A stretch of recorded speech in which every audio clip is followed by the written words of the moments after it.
India نے پاکستان کو باضابطہ ایک نوٹس تھما دیا ہے کہ اسے انڈس واٹر ٹریٹی یا سندھ طاس معاہدہ موجودہ حالت میں قبول نہیں اور وہ اس میں تبدیلی چاہتا ہے۔ انڈیا قریباً 1.5 برس پہلے بھی ایک ایسا ہی نوٹس بھیج چکا ہے، لیکن اس بار اس نے فائنل نوٹس بھیجا ہے۔ مطلب اگر تم ہماری بات نہیں سنتے تو سمجھو معاہدہ عملی طور پر ختم، اور وہ معاہدے میں تنازعات کے خاتمے کے میکانزم کے تحت کوئی بات چیت نہیں کرے گا۔ یہ معاہدہ کیسے طے پایا؟ ستمبر 1960 کی بات ہے جب انڈیا کے وزیر اعظم جواہر لال نہرو کراچی آئے اور اس معاہدے پر دستخط کیے۔ پاکستان کی جانب سے صدر ایوب نے دستخط کیے اور تیسرا فریق ورلڈ بینک تھا جس کی کوششوں سے یہ معاہدہ طے پایا تھا، جس کی تیاری میں 9 برس لگے تھے۔ اس معاہدے کے تحت 6 دریاؤں کے پانیوں کے استعمال کا طریقہ کار طے پایا، جس کے تحت 3 دریا بیاس، ستلج اور راوی پر انڈیا کے مکمل حق کو تسلیم کر لیا گیا۔ انڈیا نے اس اختیار کا بھرپور استعمال کیا، ان دریاؤں پر ڈیم بنائے، دریاؤں کا رخ موڑا اور آج یہ تینوں دریا پاکستان میں مکمل طور پر خشک ہو چکے ہیں۔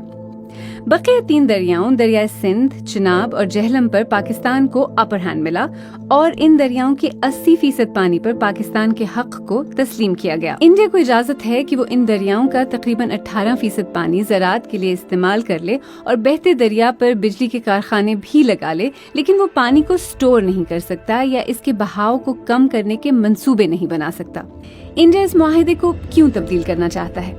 انڈیا نے اپنے نوٹس میں جو گراؤنڈز لیے ہیں ان میں موسمیاتی تبدیلی، آبادی میں اضافے اور صاف انرجی کی پیداوار اور ایمیشنز ٹارگٹس کے حصول کا ذکر کیا ہے۔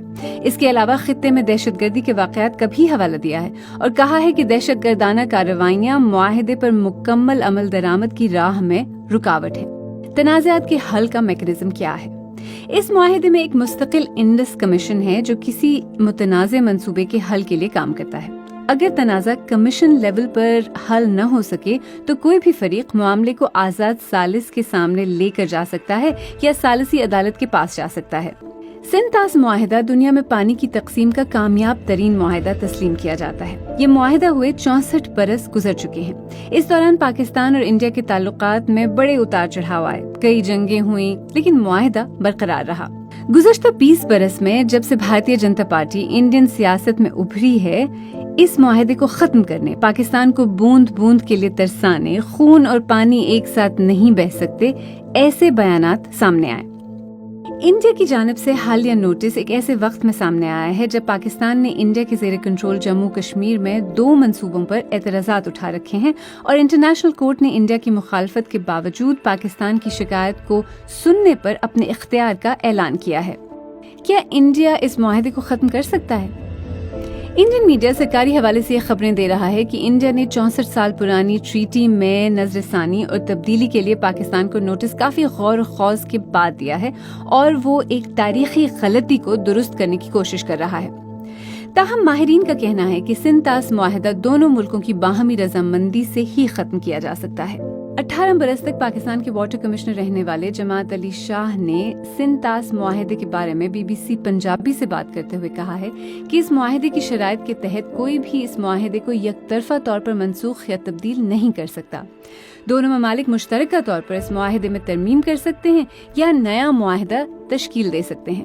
تجزیہ کار نروپا سبرمنیم کہتی ہیں کہ سندھ طاس معاہدہ ایک بہت وسیع بصیرت کا معاہدہ ہے۔ اس میں یہ ویژن تھا کہ اپر رائپیرین جو لوور رائپیرین ہے اس پہ ڈومینیٹ نہیں کر سکتی۔ ہمیں یاد رکھنا چاہیے کہ ہم بھی ایک لوور رائپیرین ہیں۔ چائنا کے ساتھ ہم برہمپترا شیئر کرتے ہیں۔ اگر کل انہوں نے کہا کہ ہم برہمپترا کو ہم ری نیگوشیٹ کرنے جا رہے ہیں تو آپ کیا کرو گے؟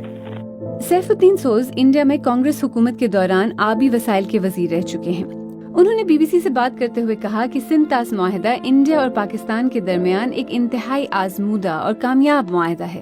یہ جو ہے ٹریٹی جو ہے یہ ٹائم ٹیسٹڈ ہے، اس پر روک لگانا، چٹھی لکھنا، نوٹس دینا وہ میری نظر میں بہت غلط ہے۔ یہ انٹرنیشنل ٹریٹی ہے اور دنیا نے تسلیم کیا ہے۔ انڈیا کی حکمراں جماعت سندھ طاس معاہدے میں تبدیلی کروا سکتی ہے یا نہیں، اس کے بارے میں یقین کے ساتھ کچھ کہنا ممکن نہیں۔ اس میں کوئی شک نہیں کہ 60 کی دہائی کے مقابلے میں انڈیا کا عالمی اثر و رسوخ بہت زیادہ ہے۔ دنیا میں اس کی بات کو زیادہ اہمیت دی جاتی ہے۔